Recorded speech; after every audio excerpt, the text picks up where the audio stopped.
Unos minutos con Dios. Unos minutos con Dios te cambiará la vida. Con el hermano Juan Carlos León. Dios te bendiga, Dios te guarde. Te habla tu amigo y tu hermano Juan Carlos León. Y quiero bendecir tu vida hoy con una palabra que Dios colocó en mi corazón. La Biblia dice en 1 de Pedro capítulo 5 versículos 10 y 11 de la siguiente manera. Mas el Dios de toda gracia, que nos llamó a su gloria eterna en Jesucristo, después que hayáis padecido un poco de tiempo, Él mismo os perfeccione, afirme, fortalezca y establezca. A Él sea la gloria y el imperio por los siglos de los siglos. Amén. En esta semana hemos estado hablando acerca de esta serie de enseñanza que el Señor me regaló, que se llama El propósito y la bendición del padecimiento o el sufrimiento. Y en este día vamos a hablar de la segunda característica que dice la Escritura aquí en 1 de Pedro que Dios hará con nosotros, y es que Él nos afirmará. Y cuando meditaba y estudiaba un poco en esto, me llamaba mucho la atención que recordaba mucho cuando llevaba a mis hijos a sus disciplinas deportivas. Juan David le gustaba mucho la disciplina deportiva del fútbol, le gustaban mucho las disciplinas deportivas grupales, donde había compañerismo, donde había otros compañeros. Pero a mi hijo Daniel le gustaban las disciplinas deportivas individuales, de persona a persona. Él practicaba boxeo, al igual que yo, que también me gusta también el boxeo. Pues le preguntaba a sus profesores cómo iba el proceso con ellos. Y el profesor me decía, poco a poco ahí van adquiriendo seguridad, poco a poco se están afirmando, poco a poco va creciendo en ellos la tenacidad, poco a poco a través del entrenamiento ellos van a empezar a adquirir seguridad. Y me llama mucho la atención que al meditar en esto, la palabra de Dios dice que Él nos afirmará. La palabra afirmar tiene varios significados, y dentro de pronto de algunos comentarios bíblicos también la palabra afirmará tiene también varios significados, porque la palabra afirmará también la mejor forma de poder traducirlo al griego viene siendo con la palabra consolidar, que también hace parte de lo que sería afirmar. O uno de los significados que muestran en los diccionarios es que la palabra afirmar es declarar, es manifestar, es prácticamente afirmar algo que se dice, que es asegurar bien la colocación de un objeto en su lugar. Y también dice que en otro significado dice que es hacer que una cosa inmaterial adquiera firmeza o solidez. Y tomando en cuenta esto, me llamaba mucho la atención que también uno de los significados bíblicos de afirmar es reforzar. Y Dios quiere hacer esto con nosotros. Dios quiere afirmar nuestra vida, afirmar nuestros caminos, afirmar nuestros corazones, afirmar todas las áreas de nuestra vida. Y cuando leía el significado de reforzar, colocaban el ejemplo como de apretar tornillos o de colocar bien las estacas, buscándolo como el sentido bíblico. Y cuando estamos viendo este significado, el Espíritu Santo me hablaba y decía que era necesario que Él apretara las estacas para poder expandir la carpa. Una de las cosas que aquellas personas que hacen camping, cuando van a aquellos bosques a pasar la noche allí, ellos preparan todo, preparan la carpa, y una de las cosas fundamentales para que la carpa permanezca firme, para que la carpa permanezca en pie, es afirmar bien las estacas. Y así Dios quiere realmente en este día que nosotros atesoremos en nuestro corazón que es necesario que Él nos afirme. Porque uno de los significados de afirmar también es consolidar. Dice que es tratar de que algo inmaterial tome firmeza y solidez. Y muchas veces Dios permite el sufrimiento porque es la herramienta que Dios utiliza para moldearnos, para cambiarnos, para afirmarnos. Y Dios permite el sufrimiento para que nuestro carácter sea moldeado, para que nuestra vida sea cambiada. De pronto aquellos que tienen un carácter más débil sean forjados a que tengan un carácter más fuerte, o un carácter más fuerte frente a las circunstancias de la vida. Porque a veces confundimos el mal carácter o la grosería en el carácter, lo confundimos con una persona firme, y eso no tiene nada que ver. Es más, aquellas personas que tienen un carácter fuerte también van a ser moldeados a través del sufrimiento. ¿Para qué? Para que ese carácter también sea amoldado, sea más que tengan un carácter fuerte, tengan como solidez realmente.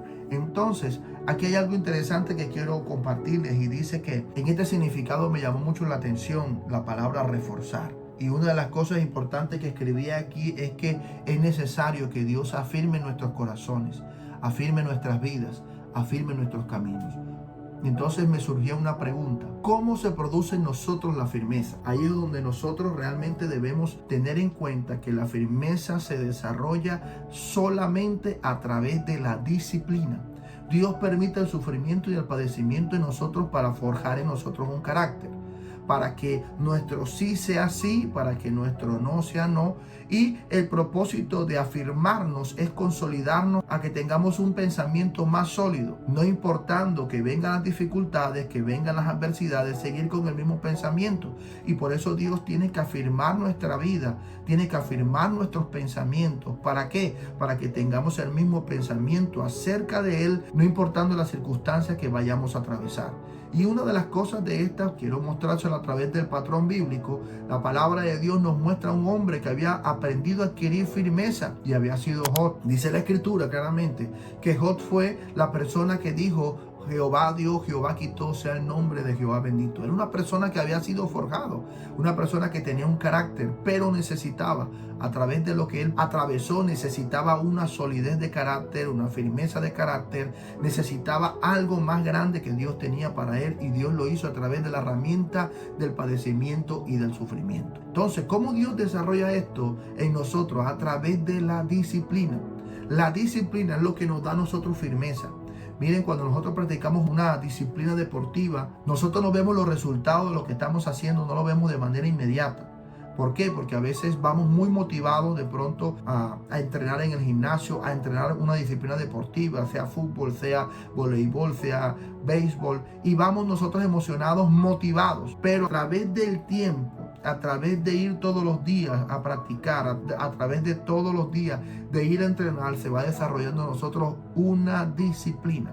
Y por eso esa disciplina nos consolida, nos da firmeza. Ya llega un momento donde nosotros tenemos tanta disciplina en lo que estamos haciendo que ya no importa si llueve, si relampaguea, no importa lo que está sucediendo. Y de esta manera, a través de la disciplina, es que nosotros adquirimos el hábito para entrenar, el hábito para hacer muchas cosas. De esa misma manera, Dios quiere que nosotros seamos afirmados para sus propósitos. Dios quiere que nosotros seamos afirmados. Pase lo que pase, todos los días debemos tener un encuentro con Dios. No debe ser por motivación, porque la motivación es pasajera. La motivación es simplemente como encender un fósforo, se enciende con todo su furor y después va disminuyendo el fuego. En cambio, la disciplina nos mantiene todos los días ahí constantes, no importando si sucede algo o no sucede nada, si el día de hoy fue bueno o si el día de hoy fue malo. La disciplina nos mantiene siempre ahí firmes en el mismo propósito. Y en toda la palabra encontramos hombres que comenzaron con un carácter débil y después terminaron siendo afirmados. ¿Sabes que en Lucas, en el capítulo 22, versículo 32, dice algo interesante? Y era que Jesús estaba orando por Pedro. Dice: Pedro, fuiste pedido para ser zarandeado, oré al Padre para que tu fe no desfallezca. Y ese mismo Pedro que en ese momento desfalleció, en ese momento le cortó la oreja a Malco, salió el mal carácter que tenía. Ese mismo Pedro que negó a Jesús 3 veces, cuando aunque Jesús le había dicho que le iba a negar antes que cantara el gallo, ese mismo Pedro fue el que, después de ser lleno del Espíritu Santo, salió firme y sólido a llevar y a cumplir el mensaje de Dios hacia toda la humanidad. De esta misma manera, en este tiempo, en nuestra vida espiritual, quien afirma y solidifica nuestra vida se llama el Espíritu Santo de Dios. Muchos de los discípulos salieron después que empezaron y tomaron a Jesús para crucificarle. Muchos de los discípulos se fueron llenos de temor, pero dice la Biblia que estuvieron unos 120 allí en Hechos de los Apóstoles capítulo 2, y de repente vino sobre ellos el Espíritu Santo y cada uno de ellos tomaron valor, cada uno se llenaron de fuerza, cada uno de ahí salieron a predicar el evangelio a todas las naciones, no importando lo que sucediera. Por eso encontramos a un Pablo que, aunque lo apedrearon y dice que lo dejaron casi muerto, al día siguiente se levantó con la misma fuerza a predicar del Señor, porque había sido forjado a través del padecimiento, había sido forjado a través del sufrimiento. Así que nosotros, el propósito y la bendición del padecimiento en nuestra vida va a traer a nosotros firmeza, va a traer a nosotros solidez, va a traer a nosotros seguridad, porque debemos entender que a pesar de todo lo que esté sucediendo, Dios tiene un plan y el plan de Dios nunca cambia, a pesar de toda circunstancia que nosotros vayamos a atravesar. Y quiero decirte que teniendo un carácter firme, dice la palabra de Dios claramente, encontramos a un hombre llamado Pedro, que fue transformado y forjado y lleno del Espíritu Santo para poder llevar el Evangelio del Señor. Y en este día quiero decirte que el Espíritu Santo es el que nos llena de fuerza, es el que nos afirma este tiempo. Recordemos que la palabra de Dios dice que Jesucristo nos dejó al Espíritu Santo. Dice la palabra: y yo rogaré al Padre para que les dé otro consolador. Él los guiará, Él les recordará las palabras que yo he dicho. El Espíritu Santo es la fuerza nuestra en este momento. Él es el que nos mantiene firme cada día de nuestra vida. Y quiero hoy decirte algo de parte de Dios. Es necesario que empieces a tratar de buscar una disciplina en la búsqueda de Dios. No te quedes simplemente con lo que escuchas en la iglesia el domingo. Dios está en la iglesia con nosotros y Dios se alegra que estemos en la iglesia, porque la palabra de Dios dice que es allí donde estamos todos reunidos, donde Dios envía bendición y vida eterna.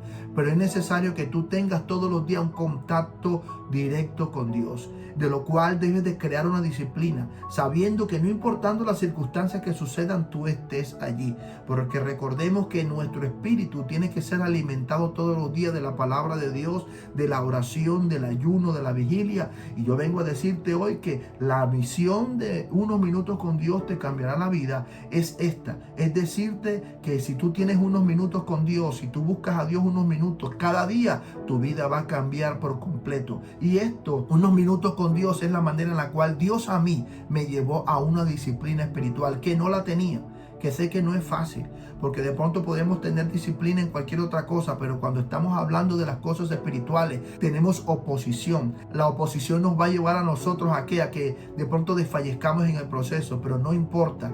Levántate, construye una disciplina de búsqueda de Dios y vas a ver los resultados, porque la palabra de Dios nos enseña a nosotros y dice a través de ella que nosotros vamos a ser prosperados así como prospera nuestra vida espiritual. Y quiero decirte que gracias a Dios tuvimos a un Jesús que por su carácter firme, que por su firmeza y su solidez decidió no dejar, no abandonar el plan de Dios, no abandonar el plan de la cruz. Porque en un momento cuando Jesús estuvo en Getsemaní dijo: Padre, por favor, si puedes pasar de mí esta copa, pero que no se haga mi voluntad sino la tuya. Y gracias a Jesús, porque no abandonó el plan, gracias a que Jesús llegó y fue a la cruz y pagó el precio por nosotros, tú y yo tenemos hoy salvación. Y a todos aquellos que todavía no conocen a Jesús, tienen las puertas de la salvación abiertas simplemente con una oración, simplemente diciéndole a Jesús: Señor, entra en mi vida, en mi corazón, y desde hoy comienza algo maravilloso en mí. Y por eso hoy quiero invitarte a que hagamos esta oración y aceptes a Jesús en tu corazón. Repite estas palabras después de mí: Señor Jesús, te doy gracias por este día que me das. Señor, yo reconozco que he fallado, que he pecado. Reconozco que soy un pecador, pero hoy he venido a pedirte perdón. Te pido que me perdones, Señor Jesús. Te abro mi corazón, te acepto y te recibo como mi Señor y como mi Salvador. Escribe mi nombre en el libro de la vida y no lo borres de allí jamás. Amén y amén. Ahora yo quiero orar por ti. Padre, en el nombre poderoso de Jesús, yo coloco en tus manos cada persona que va a escuchar esta enseñanza. Te pido, Señor, que afirmes sus corazones. Te pido, Señor, que afirmes cada día sus pensamientos, que afirmes su caminar contigo, que afirmes, Señor, cosas que no están firmes en su vida, Señor. Asegura las estacas, Padre. Aprieta los tornillos, Señor. Te lo pido en el nombre poderoso de Jesús. Pero que cada uno de ellos pueda ver y experimentar en su vida cómo la firmeza que tú le estás trayendo, Padre Celestial, los va a llevar de gloria en gloria y de victoria en Cristo Jesús. Te pido, Padre Celestial, que en este día, en todas las labores que vayamos a hacer, pedimos tu respaldo. Te pedimos que nos bendigas en el nombre poderoso de Jesús. Amén y amén. Y recuerda que unos minutos con Dios te pueden cambiar la vida. Y aquí termina Unos Minutos con Dios. Síguenos en nuestras redes sociales.